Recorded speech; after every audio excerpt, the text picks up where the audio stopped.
Yo, guys, welcome to my channel. In case you don't know, this is Shane. Sorry I've been gone so long. I know you've seen a couple videos and trying to figure out what in the hell is going on. That was my kid. Fortunately, she has access to my YouTube, which means she also has access to posting videos on my YouTube.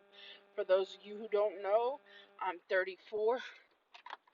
I have come out as trans. I am male, and I use the male pronouns.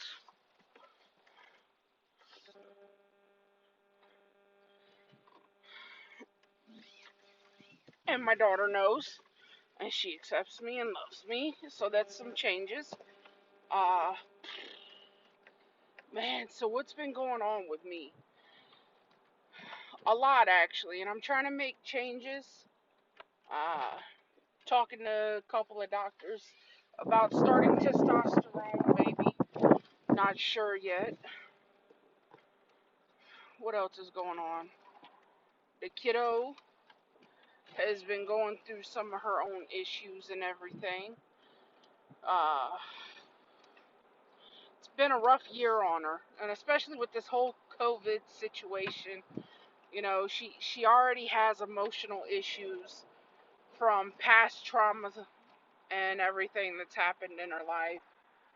And I really try to limit the traumas and everything that happens to her. And some people may go, Shane,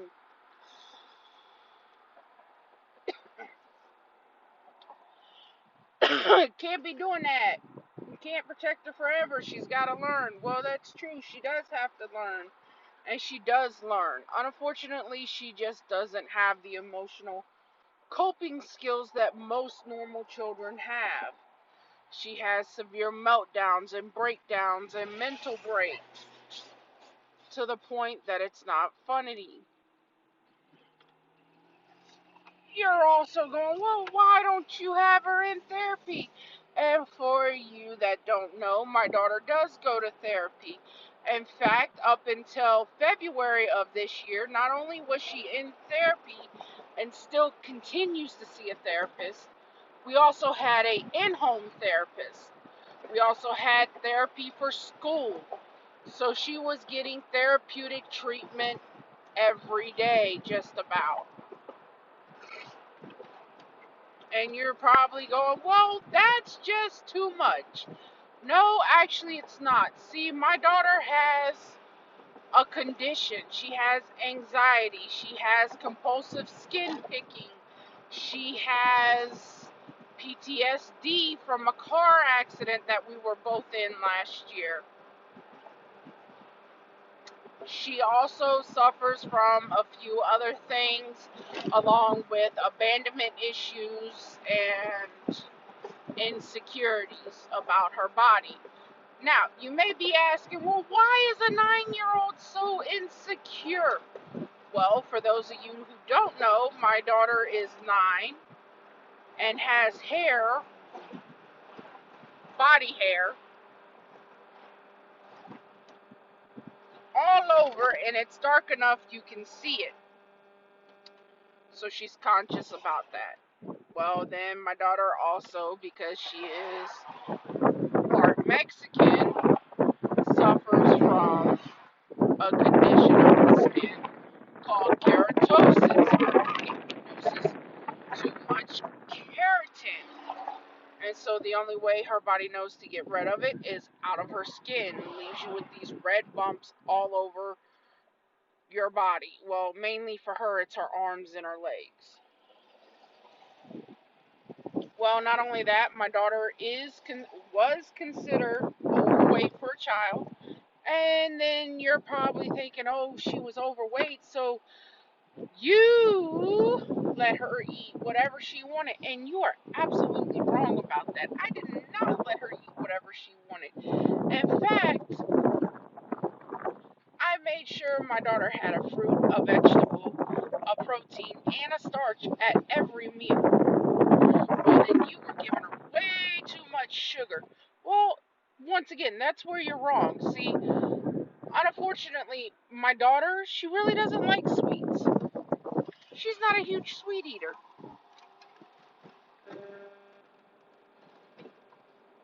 So why was she overweight? Well, for most of you who don't know, my daughter suffers from the worst kind of asthma. She's what they consider a brittle asthmatic. Now, if you don't know what that means, it means we have no idea what triggers her asthma. Now, you're probably thinking to yourself, well, that just doesn't sound right to me. Well, you're right, but unfortunately, I've talked to her asthma and allergy specialist, and she agrees that it's weird that a child doesn't know, that the body doesn't know what the child's uh, triggers are. Well, we've learned one of her triggers is extreme heat. And so, right now, Virginia, where I live, has been in a bad heat wave. So, she stays inside the biggest part of the time. Well, now I know you're going, well, that's just not fair to the kid. Well, you're right, it's not. But unfortunately, my daughter has been asthmatic since birth. She was actually born with what they call airway reactive disorder. And that could have gone one of two ways. She could have grown out of it, or she could have gone to full blown asthma. Well, you think my daughter's gonna zig, but she zagged. So we ended up with full blown asthma. Well, not only that, my daughter had something called a bronchoscopy last year, which she sees a pulmonologist because of her lungs. And the pulmonologist has discovered that my daughter's left lung is smaller than my daughter's right lung, and my daughter's right lung actually traps mucus in her lung. So she has to use this little device. It's called an aerobica, and it's basically like a vibration system for her lungs to keep the mucus from building up in her right lung. Now, you're probably sitting there thinking, well, she's only 9. What made her so overweight?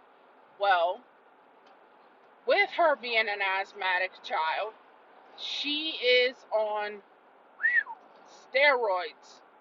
And boy, it's crazy the amount of steroids this kid is on. She takes Symbicort, 1 puff, and it's the highest dosage you can get with Symbicort for kids. So she's on that. Well, then, when she's kind of right there in the stage of a rescue zone, is what they call it,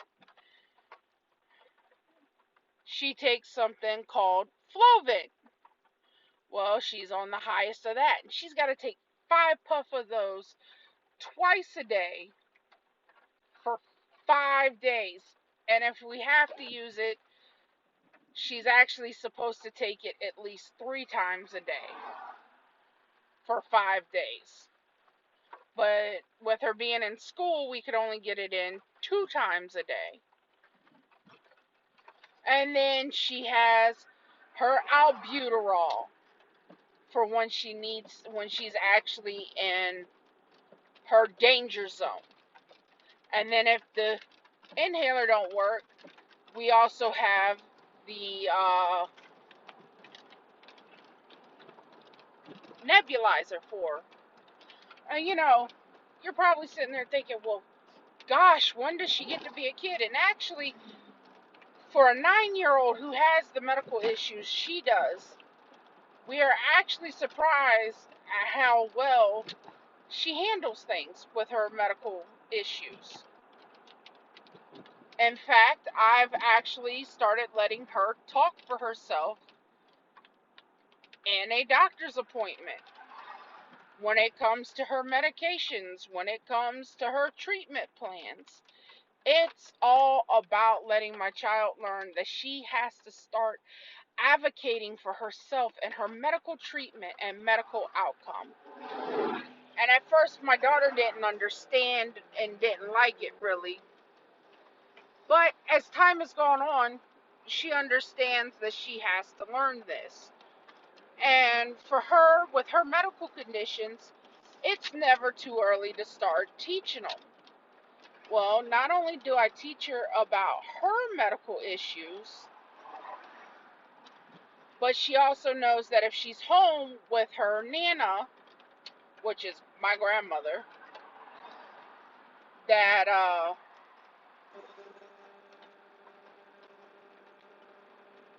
my grandmother has type 2 diabetes and high blood pressure and has a heart murmur, and that if she finds her Nana passed out at all, ever, and I'm not home, that she needs to call 911 and let them know that she's a diabetic.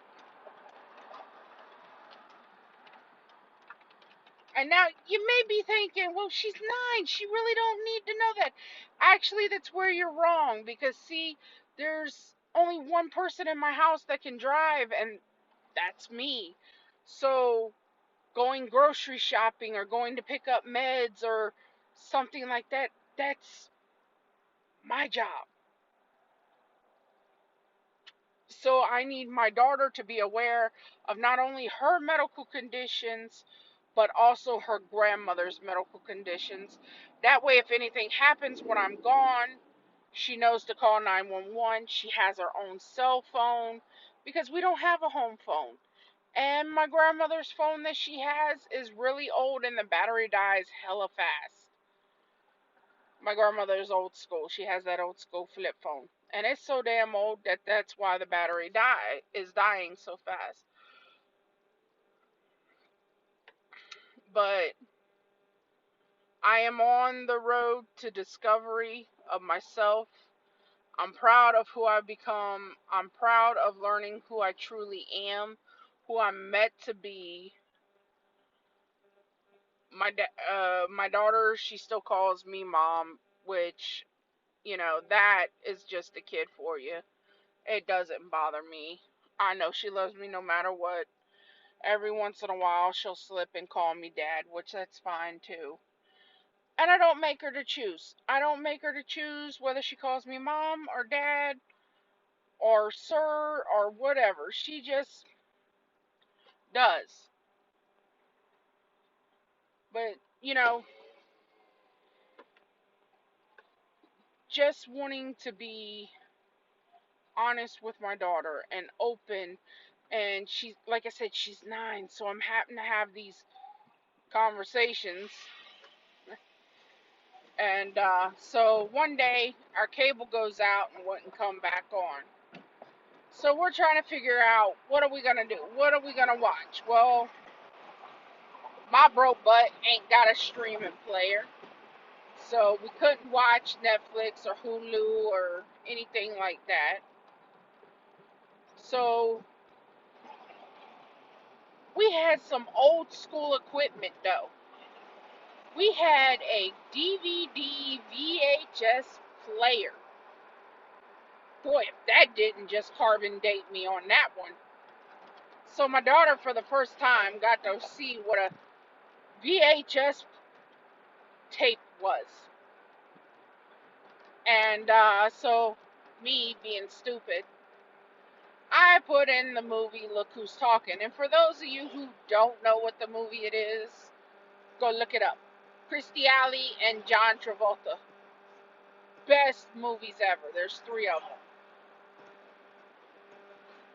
So, in part of the movie, it's showing the egg in a woman's uterus.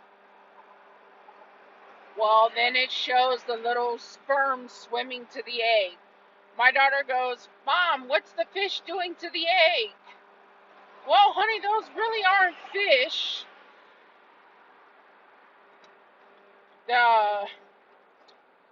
Yeah, really don't know how to describe this to you. You're 9, so we'll have that conversation later. Okay, so I'm part fish. Yeah, kid, you're part fish. If that's what you want to do, you're a part fish. So now she thinks she's part mermaid and part unicorn, thanks to my mom. Which, anyways, that's besides the point. So she's 9. Like I said, she's getting to that age where she's trying to find herself and figure out her self-expression through clothes and music, and it's just like, no sir, I didn't sign up for a teenage daughter yet. Can I return to sender?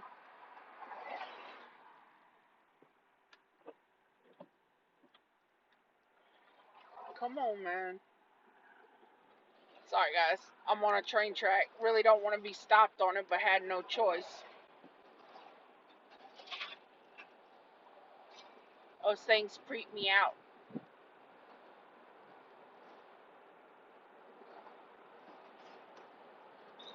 Anyways, I love my daughter, but this girl's imagination, man, can it just get you in trouble? Like, no one's business could it ever get you in trouble. I mean, ever since she was a little year and a half and could talk, she's had this squirrel that can follow us magically everywhere. And she's named this squirrel Fuzzy. Well, apparently Fuzzy has family. He has a cousin that apparently lives at my mom's house in Fredericksburg. And apparently her name, the squirrel's name, is Fuzzweena. Well, Fuzzweena and Fuzzy apparently also have other cousins. Apparently one is named Jose Jalapeno, and the other one is Fredo. I don't know. Anyways, my daughter has this whole elaborate scheme of how, you know, they own Lamborghinis and they have the newest iPhone 11 Pro Max and all this other shit. I mean, Fuzzy apparently lives in the tree across from us and has a 16-inch, 2-foot deep pool and all this other mess. I mean, like, bye, kid, come on.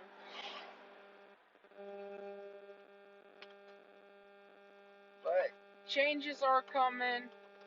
Like I said, I am consulting a doctor on starting testosterone. Hopefully, I'll find out. But I am gonna sign off of here. Much love and respect, guys. Sorry it's been a while. Just been going through some things and trying to get stuff right and dealing with the pandemic and everything. And now it's gonna pour, which means a monsoon's gonna happen in my car.